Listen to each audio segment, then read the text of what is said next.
Hey, this is Jason Kleberg from the Force 5 podcast, a show that forces a guest to come up with a movie-themed top 5 list topic, and then we reveal our picks on air. Top 5 heist films, top 5 tearjerkers, top 5 movie dogs. Every show you'll be asking yourself, what would be on my list? Guests include directors, screenwriters, actors, podcasters, musicians, authors, and even a professional wrestler. Subscribe to the Force 5 podcast, and you won't just be a listener, you'll be a list nerd. The Force 5 podcast, available wherever you're listening now.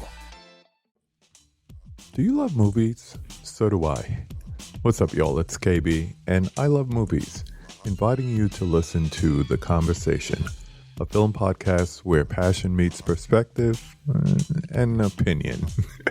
From the old school to the new, I invite a guest on to discuss the movies that thrill us, challenge us, break our hearts, or even blow our minds.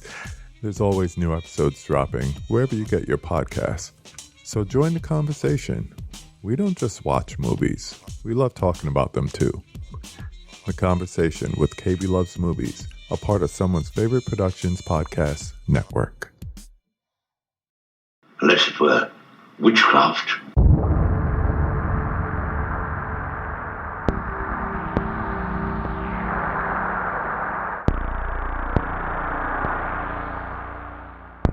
Welcome to Wake Up Heavy, the world's greatest horror movie podcast. Hello, and welcome back to Wake Up Heavy, Recollections of Horror. This is Mark Begley, your host, and today is a new Discovery episode on the 1971 film, The Blood on Satan's Claw. The Blood on Satan's Claw was made by Tigon Pictures, a short-lived competitor of Hammer and Amicus, in the late 60s and early 70s. They had a hit a few years earlier with The Witchfinder General, also known as The Conqueror Worm. That doesn't sound right. Also known as The Conqueror Worm. Roger. Starring Vincent Price, which this is not a sequel to, but it has some loose connections with. The film was written by Robert Wynne Simmons, with some additional scenes and dialogue by Piers Haggard, who also directed the film. And the only other stuff that I know from Piers Haggard is Pennies from Heaven with Steve Martin and Bernadette Peters. I haven't seen the film, but I remember those commercials vividly back in the day, and it played on cable a lot. And Venom, not that Venom, the old Venom, which I also have not seen, but it is on my list to get to at some point. The film stars Peter Wymark as the judge, and I know him from Repulsion. He gets offed by Catherine Deneuve. I think he plays the sleazy landlord who's trying to collect his rent from her sister. And it also stars Linda Hayden as Angel Blake, and she was in quite a few horror films back in the 70s, including Taste the Blood of Dracula, Night Watch, which is a film I have mentioned with Elizabeth Taylor, a nice little gaslighting, hysterical woman film. She was in Old Dracula, Trauma, and a number of other things. She worked, her last credit is from 2012. If my memory serves me, I brought this movie up early on the favorite horror subgenre episode in relation to cult films. And I mean cult as in the movie is about a either satanic, pagan, or other type of cult, not a cult film like Rocky Horror Picture Show or Eraserhead is considered, not a midnight movie cult film. And I kind of clumsily described it as if a cult film had been directed by Roman Polanski without really realizing or thinking that Roman Polanski had obviously done a cult film in Rosemary's Baby, one of the best.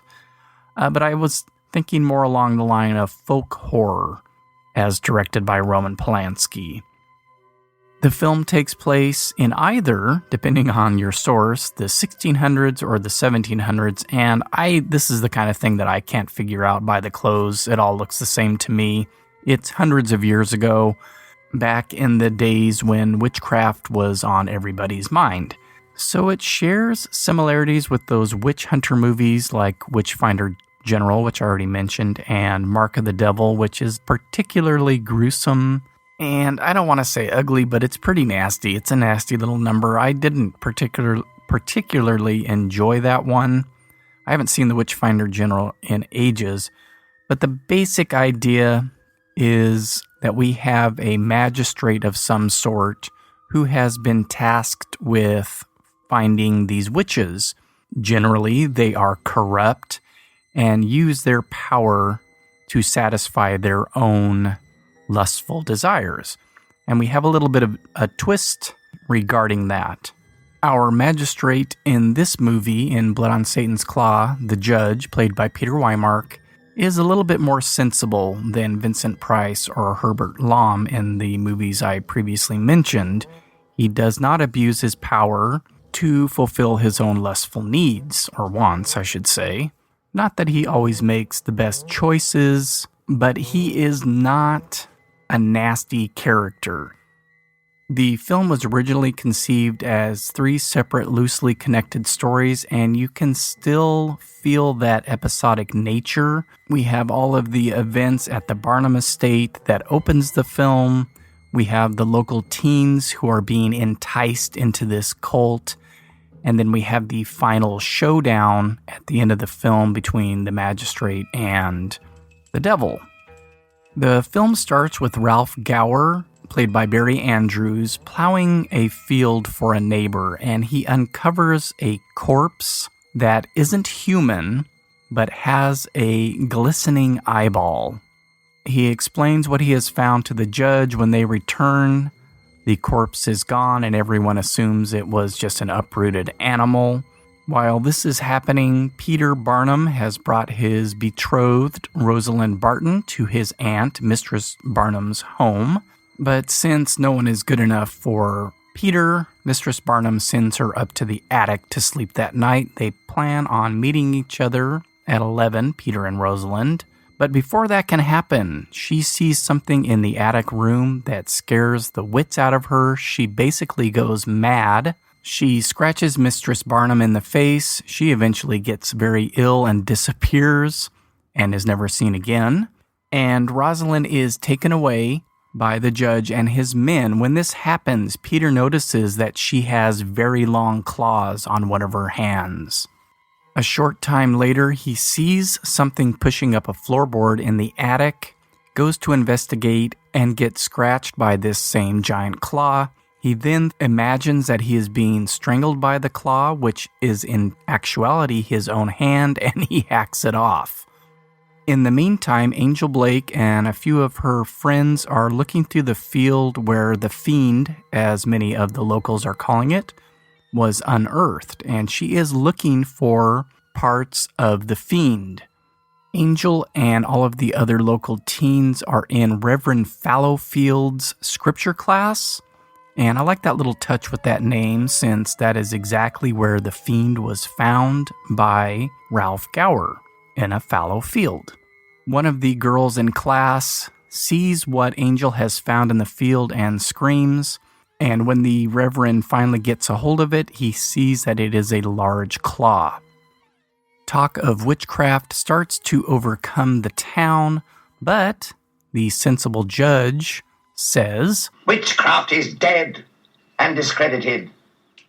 Are you bent on reviving forgotten horrors? And he also makes an unusual point that they need to let this, whatever it is, whether it's witchcraft or just general evil, they need to let it grow so that they can root it out all at once. Angel starts to assert more power over the local teens. The Reverend's class starts to dwindle. She takes on some personal changes, some physical changes. She starts growing very long feather-like eyebrows, and her cheeks begin to redden. At one point, she tries to seduce the Reverend. He rebuffs her, but she tells the judge that he has ravaged her, and of course, the judge believes her. Many of the local teens are sprouting hair in odd places, losing limbs, and some are even dying at the hands of Angel and her cult as they try to piece back together Satan. And this is one of the things that really intrigued me the first time I watched this. It was a noticeable difference from the typical virgin sacrifice or other form of ritual that is usually conducted to bring back the devil. And here we have teens and other townspeople getting this quote-unquote mark of the devil on their bodies that is then removed and used to piece him back together. And once he's back together, he will be all-powerful again.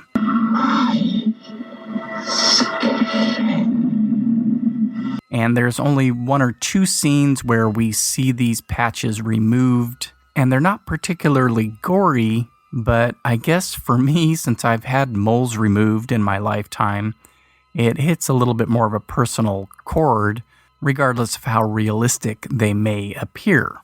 And I would be remiss if I didn't at least mention the look of the devil in this movie. It is not a red, cloven-hooved, horned creature like we so often see. You don't get a very good look at it at any one point, but in some of the publicity stills, you can see his face very clearly, and he looks to be modeled after a wrinkle-faced bat, which I just find utterly charming and intriguing. And the other big thing that was really interesting to me was how this cult was portrayed and how the kids, not all of them, but a lot of them that fall under Angel's spell, seem really, really gung-ho about it, and how it combined the idea of a pagan or satanic cult with something more akin to the Manson family, which I was not surprised to read was an inspiration on the screenwriter. And now that I hear myself saying that, it might also be why I think of Roman Polanski in relationship to this film. But that idea of the cult as your new family is reinforced in the third part of the movie. Late in the film, we are introduced to the character of Margaret at one of the ritualistic ceremonies in the woods, and she is tracked down by townspeople and thrown into the pond to see if she is in fact a witch, using that old tried and true method of if they float, they're a witch, if they sink, they're human, and they drown anyway, so what difference does it make? She's saved by Ralph Gower, who takes her back to the Barnum estate, and they nurse her back to health. They discover the mark of the devil on her. The doctor removes it in a scene I alluded to earlier, and she is quite distraught by this, as now she is not one of the chosen ones. Margaret, I'm the devil's child. And later in the film, Angel rebuffs her, traps her in a bear trap, and leaves her there to meet her fate. Now Ralph Gower's leg has sprouted hair, and he realizes the implications of this. And I won't go into the climax of the film. I'll leave that unspoiled for now, other than to say it is a bit anticlimactic and sudden, but one fault out of an otherwise very interesting film is a win in my book. I should note, though, that there is a fair amount of nudity, including female full frontal nudity, and there is a ritualistic rape scene that is pretty disturbing. So if either of those things offend you, then I would suggest you pass on this film. I watched it this last time on TCM. I recorded it. It is probably still on demand through their service. If you have cable, they keep stuff for not even a week, I think, usually after they play. It does show up on streaming services like Prime and Shudder. I know I've watched it on both of those. It could pop back up there at some point. It is not currently streaming. You may or may not be able to find it on YouTube. I'm not going to lead anybody there since there is a Blu-ray out for the film. You know, and I don't think I mentioned this at the beginning, but I don't remember how I stumbled on this one. I usually defer to the Horror Movie A Day blog in a lot of these cases, but I think this was a matter of just doing my, not daily, but pretty regular searches on streaming sites before I discovered JustWatch.com, and I would look at what was new on Prime and Shudder and Netflix, and I think it simply popped up on Prime, and I may have done a little investigating at that point and realized that it sounded like something that was very much my thing, and was pleasantly surprised when I watched it that it was, in fact, just that.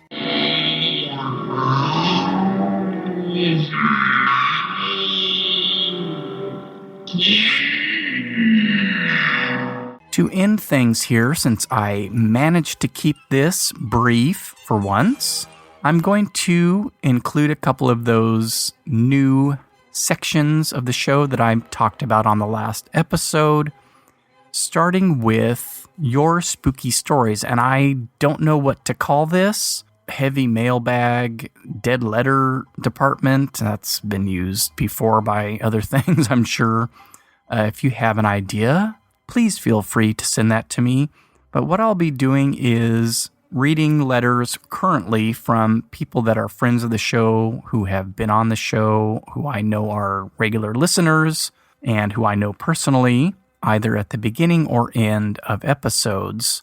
And since Chris Reed, the official composer for Wake Up Heavy, was kind enough to supply me with a couple new jingles, I will start with his spooky story. So I asked a few people to send me a memory of a horror movie, either that they snuck out and saw an accident, caught on Creature Feature on Saturday afternoon, that made some kind of impression on them. And I'll go into more detail with that at a future date, but you'll get a basic idea here. So let's read Chris's spooky story.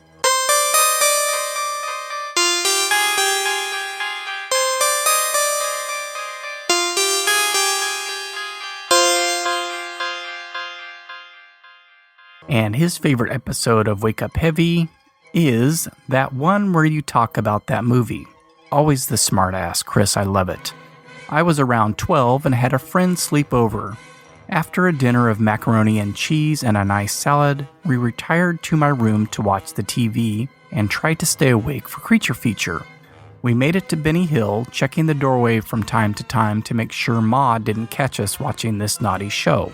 I remember those days. Then, with the Thames TV fanfare over, we buckled up for Creature Feature. Tonight's movie, Lisa and the Devil, directed by Mario Bava. Not that I knew who Mario Bava was at the time. The movie had Kojak, and I'm pretty sure I knew who Elkie Summer was. Yes, didn't we all back then? This was a slow, weird movie. There was one scene, though. Someone gets their head caved in, and the scene fades to blur, rather than fading to black or even white like Friday the 13th, so that you can't really see what's happening, and that somehow makes it worse. Well, my friend suddenly got up and ran to the bathroom. I followed and asked if he was okay. I didn't get the response I was hoping for. That particular sound was soon joined by my own rendition, in the hallway, on the carpet. And that's how I remember what we had for dinner. And as much as I have talked about my weak stomach in recent episodes, I can honestly say that no movie has ever made me throw up. Thank you very much for the story, Chris, and I will put the link to the Google Doc that I asked people to use to fill out for this on the show notes for this episode, in case you're interested. And again, I'll talk more about it as I do more of them.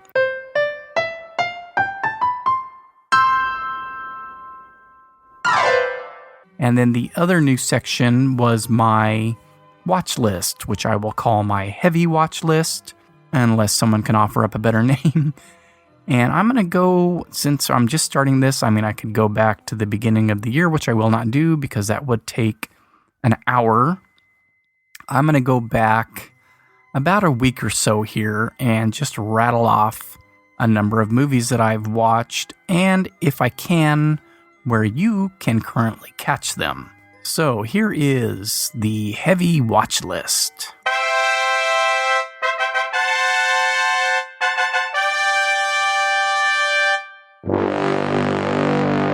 The Demon from 1979, currently streaming on Prime. This was a shitty VHS transfer of a fairly interesting slasher film that actually kind of won me over with its dreamy quality and overall strange feel. I then watched The Furies from 2019, which is a Shudder exclusive, fairly decent slasher / most dangerous game type of film made in Australia. I watched Night of the Dark Shadows from 1971, and that was from TCM, so I either recorded it or watched it on demand. I watched one of my favorites from my youth, Amityville 2, The Possession from 1982, and the remake of The Blob from 1988, which I have been meaning to catch for quite some time. It is currently streaming on Sony Crackle, which you can get either through Xfinity or if you have like a Roku or Fire Stick or another device like that, you can add that as an app and watch free movies. There are quite a number of commercials, but hell, it's free. I watched The Blood on Satan's Claw, obviously, for the show. I watched El Camino, a Breaking Bad movie, which is a Netflix exclusive and was pretty damn good. I did some rewatches of Alfred Hitchcock favorites, Psycho and The Birds, and then 2 new horror movies that are streaming on Hulu, including Little Monsters and Trespassers. Both were worth a look.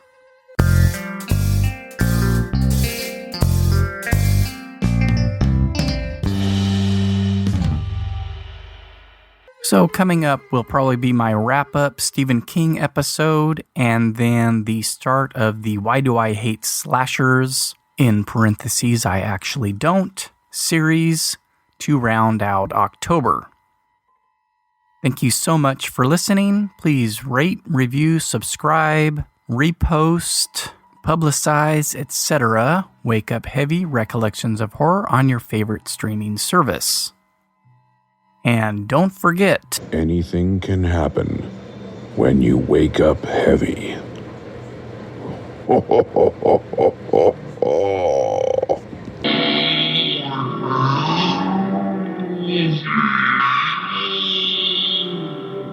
Yeah.